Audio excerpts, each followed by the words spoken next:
I was kind of late to mature, and I didn't know where I was heading or what I was going to do, and I think that's okay. You don't need to panic at an early age. Yeah, I had a slow progression of where I was meant to be. I found it out as I went along, and so I started off as a soldier, and I tell people that now, and they say, why did you, what were you doing there? Why were you wasting your time there? And I said, well, I wasn't, because that's what I wanted to be. So when I went to university, when I left the army, my next idea was to be a journalist, and in that time, that's where I found Performance, the comedy club at Canterbury University, writing sketch comedy, and then I found myself on the right paths. I think it makes sense to stay here because we have a small infrastructure in the arts, and you can get places quicker. You're going to be lost if you head over to London or LA at an early age. You'll be lost in the mix. But once you get to a certain point, you'll also find you'll hit a ceiling quicker here. What's it like being a New Zealander in the American film industry? Is it how different are the two industries?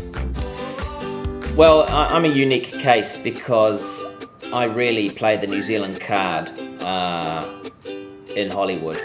I don't change my accent to American when I go to auditions. I don't become an American. So I've got a smaller niche market of, okay, well, do we want a New Zealander in this ancient Greek film?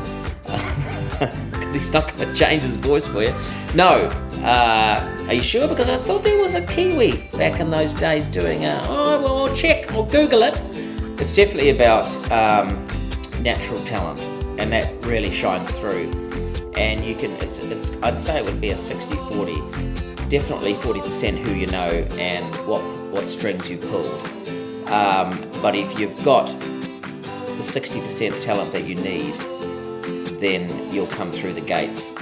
There's a lot of people, I guess, that have an immense talent, but if they haven't had themselves organised in the right way, they're still not going to make it. What does it take to achieve in your field?